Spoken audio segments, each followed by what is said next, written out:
believe that auditing in today's world is both a science and an art. Our efforts are innovating the audit to better meet the evolving demands of clients, regulators, and investors. We're innovating to make the audit better, combining advanced technology with individual auditor judgment and experience to deliver higher quality with more relevance and value. EY Canvas is our world-class global audit platform.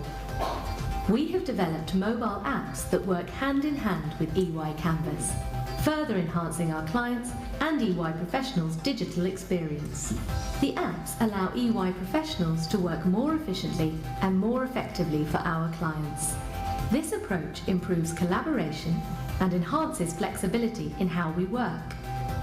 EY Canvas Pulse provides our people with more visibility of engagement status, timelines, and team performance, especially when working remotely.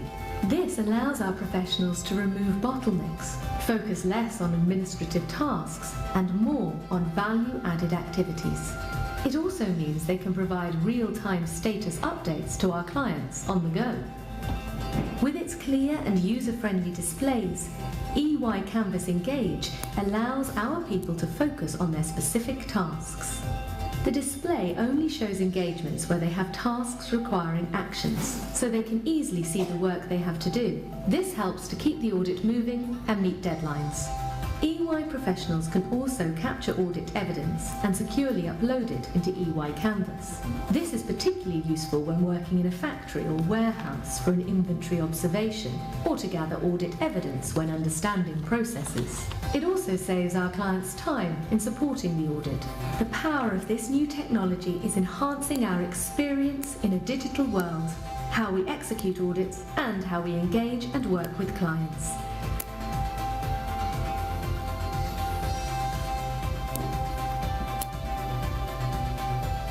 For more information, explore the art and science of audit at ey.com/theartofaudit. Great, thank you, Paul. Thanks for the introduction as well. We believe that auditing in today's world is both a science and an art. I figured my goal was to talk about digital, and it probably didn't make sense for me to flag a lot of slides because it doesn't feel digital to have a lot of PowerPoint. So I thought I'll start with a video and just speak.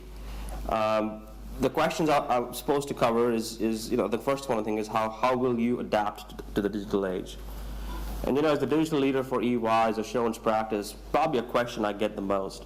And I almost feel that it's got a slightly negative sort of connotation or tinge to it when the question gets asked. How are you going to adapt? How are you going to survive? And for me, right, it's sort of actually the quite opposite of it. How are we going to thrive? How are we going to maximize the digital opportunity, particularly in my case, in our assurance business? I think for me, that's sort of the question that's topical. That's the question that I aim to address for the next 15, 16 minutes that I have. Look, the World Economic Forum earlier this year, or late last year, talked about the fourth industrial revolution. Right? We're on the brink of something extraordinarily special in this point in time. Having said that, right, there's a lot of noise out there, a lot of buzzwords. Sometimes it's quite difficult to see where things are in their hype cycles. You'll hear about blockchain, you'll hear about robotics and artificial intelligence and Internet of Things, and there's all this great disruptive stuff that's going on. And then what is the relevance? Where do things truly stand? And how do we really adapt to all that disruption that is happening? I think that is sort of quite interesting. And it's sort of how do you declutter, demystify some of these things and make them relevant, make them tangible for our clients, for the work that we do, and most importantly for our people as well. I think for us in EY, and maybe it's an opportunity to level set a little bit. What is digital, right? And I'll just read out our definition because I think it's sort of important because we've taken a slightly different stance than some of our competitors. What we've gone out and say is, for us, our definition is that digital is a continuous form of disruption to existing or new business models, products, services, or experiences. I think the experiences bit is really important. Enabled by data and technology across the enterprise. So what we firmly believe is that digital is not really a technology problem. It's something that is pervasive. It's something that is just infused in everything that we do. So for example, unlike some of our competitors, we don't aim to start a new digital practice within EY. We're going to drive digital through every aspect of our business every service line, every sub-service line. When I became our firm's digital leader, in conjunction, we made digital leaders in all our service lines. We get together every 2 weeks, we collaborate, and we work together. So how do we infuse digital? How do we go to market together as one firm as it pertains to digital, versus just having a separate digital business in EY? And I think that is a key differentiator for us. So then let me get back to the question, how will we adapt, right? And it's interesting is for our assurance business, I think how we adapt actually is underpinned by quality. If you think of EY, if you saw that video, how we go to market, how we talk about ourselves is very much in conjunction with what we think our purpose is. Our purpose is about building a better working world. And for our assurance business, that comes to life in how we deliver trust and confidence into the capital markets, right? That is our true purpose for our assurance business. How do we drive sustainable quality, and how do we drive trust and confidence in the capital markets? So what we did, we actually put out for our clients, for our people, you can Google it, our sustainable audit quality agenda. And if you go back to our definition of digital, which says we want digital to be infused in absolutely everything across the enterprise, I think what underpins our view on digital and assurance, in our audit business especially, is our sustainable quality agenda. And let me just sort of bring that to life a little bit, right? So what is our sustainable audit agenda?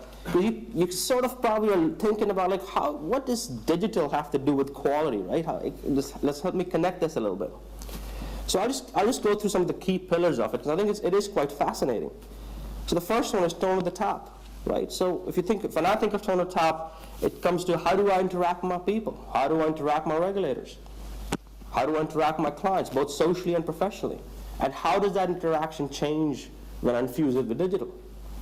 The second one, I think, is the second one. The second pillar is transforming our people model, right? So go back to digital, go back to all the disruptive technologies. What is the impact of our people model now that we're looking at enhanced automation? Now that we start thinking about robotics process automation into our audit processes, what does that do to our people model, right? We're thinking about centralization, driving analytics, right? All of a sudden, the people that we bring in the organization changes, the work that they do changes, what they do in the first 2, 3, 4, 5 years of their careers in our assurance practice changes dramatically. So digital has a huge impact of how we think of our transformation of our people model. The third one is audit transformation and innovation. I'll probably spend most of my time in this presentation talking about that. The video you saw was our mobile, two of our mobile apps that are getting launched, but that's fundamental, right? So digital is going to fundamentally change how we innovate. It's going to fundamentally change how we transform our operating models. The fourth one is simplification. I firmly believe that for us to survive, and we got to simplify it. We have to declutter it, right? We have to differentiate, we have to segregate in our business what is routine, what is non-routine, and how do we go and interact, and how do we attack those different parts of the business. But simplification, it's not necessarily just automation, but simplification in general, I think, is a huge opportunity for us. And finally, it's about accountability. In a digital world where my clients, my people, even my regulators, with the new FTR 9 mandate as an example, even my regulators are now better connected, how do I use digital to drive better accountability in my business, right? So it's taking the key pillars of our sustainable audit quality and then infusing them to digital is how I think our firm, or EY, is going to adapt.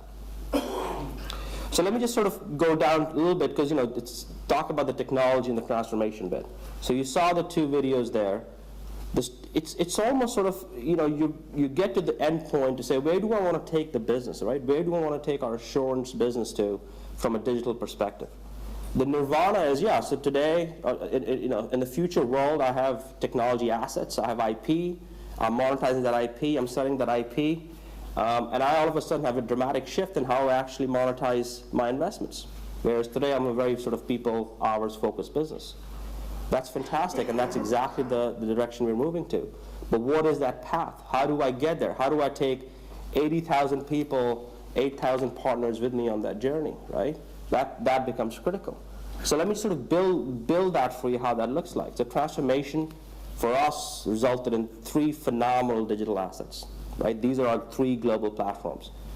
EY Canvas, which, knock on wood, is actually nominated for the Accountancy Software of the Year award tonight, so let's see what happens. But EY Canvas, that's our base audit platform. Helix, which is our data brand, so I'll talk a little bit about Helix.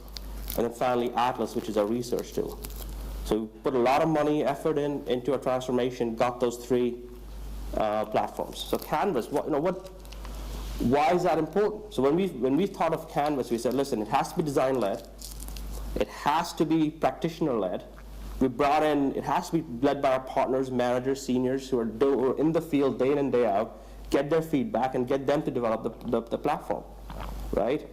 We brought external people to help us out. We wanted to make it flexible, so as soon as we put the platform in place, we can put 80,000 people on it in one shot. It's phenomenal, right? 80,000 people in one shot, all connected across the globe. Imagine how it changes that dynamic for our biggest clients. All underpinned by one methodology. It's phenomenal. So we get that platform deployed. It's online, fully flexible, linked to our methodology, as I said. Now you start saying, okay, let me drive some enablement. Let me make this stuff really cool. Let me make this stuff really relevant for my people. And let me use this to drive quality for my clients. So I'm going to put enablement around it. So the two apps that you saw is the first level of that enablement. Now I got two apps. People ask me, why do you need apps, mobile apps in an audit context? Well, I firmly believe that actually the mobile apps helps me enhance my quality. It helps my interactions with my clients. My people are out there. Our partners, managers are out there with their counterparts. They can real-time give them progress update. This is where the audit stands. Here are the bottlenecks.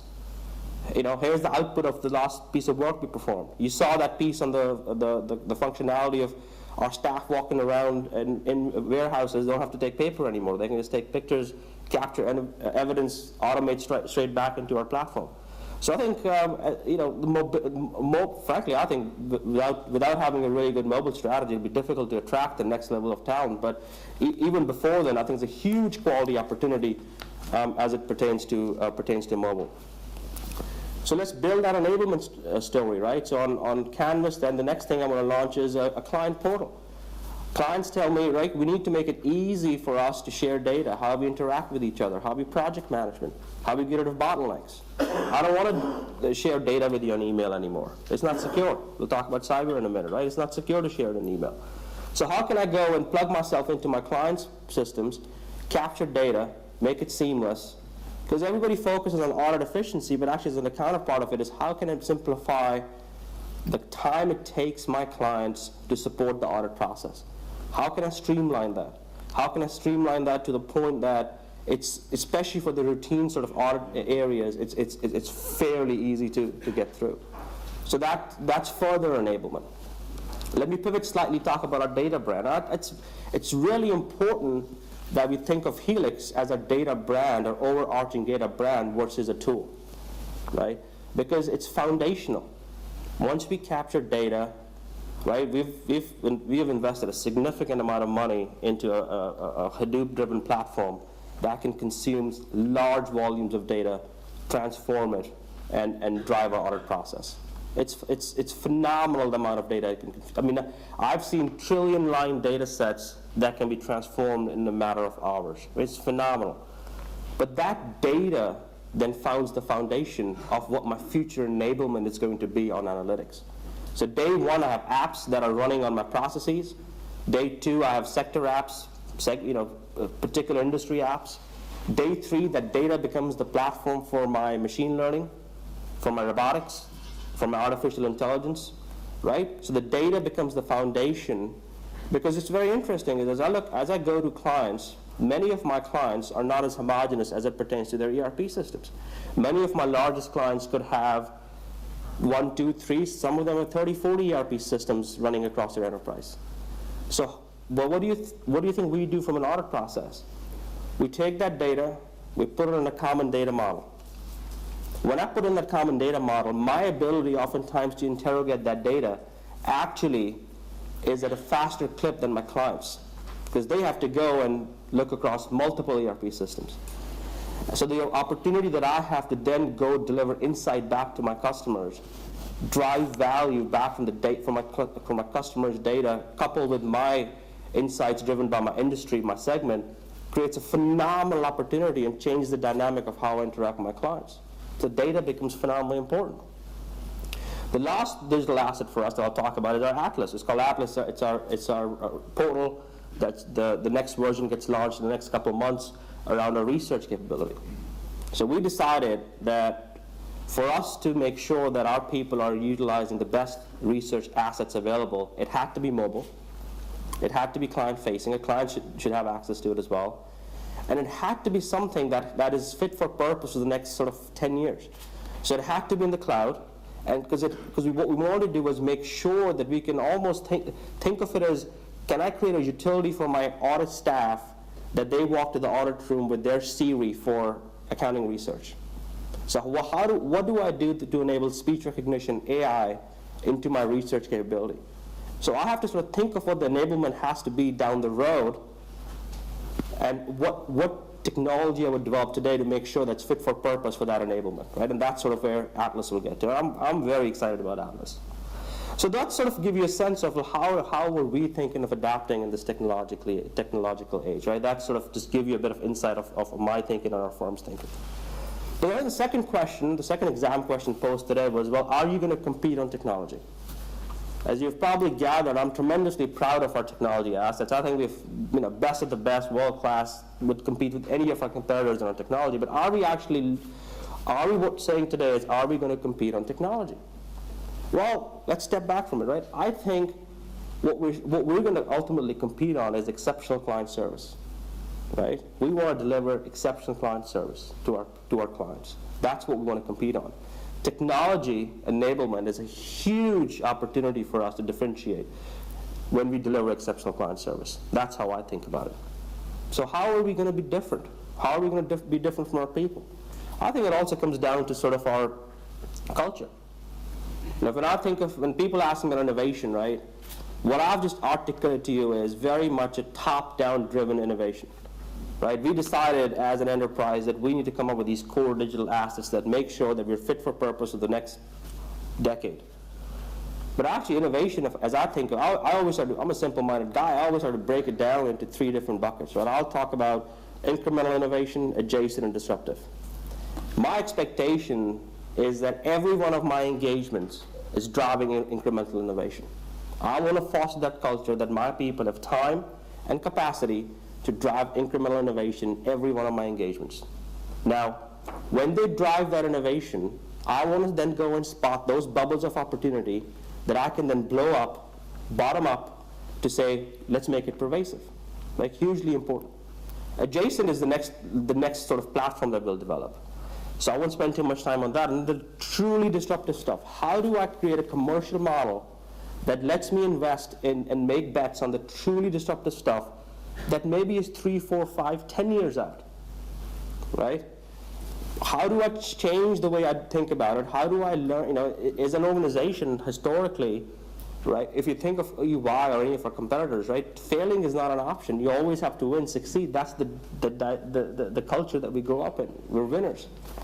But then how do you sort of change that in a sentence that actually of the 10 bets I'm going to make for the future, 5 or 6 may not work. So it's all right to fail, I can put them aside, but the 4 of the 10 will work. So it's, how do I change that thinking, how do I change that culture? I think it becomes phenomenally important. And I think that's how we'll differentiate, is to foster that innovation culture. And I think the last piece then, how much time? 1 minute. I think the last piece then, I think is a question around the future of the profession. I think it's very relevant. Others may speak about it today as well. What does all this do to the future? I think that opportunity is just incredible. New business models, new regulation, right? New trust model. Blockchain's a great example. You think of the regulation that came out for the self-driving cars. Anywhere I see new regulation, new business models, I just see opportunity. So for me, maybe I'm biased, I think all this is fantastic. I'll just maybe close by what I started with the World Economic Forum, so in 10 seconds I'll close with it. The World Economic Forum said, we are on the brink of a technological revolution that will fundamentally alter the way we live, work, and relate to one another, as people and as businesses. And its scale, scope, and complexity The digital transformation will be unlike anything humankind has experienced before or after. And I say bring it on. Thank you.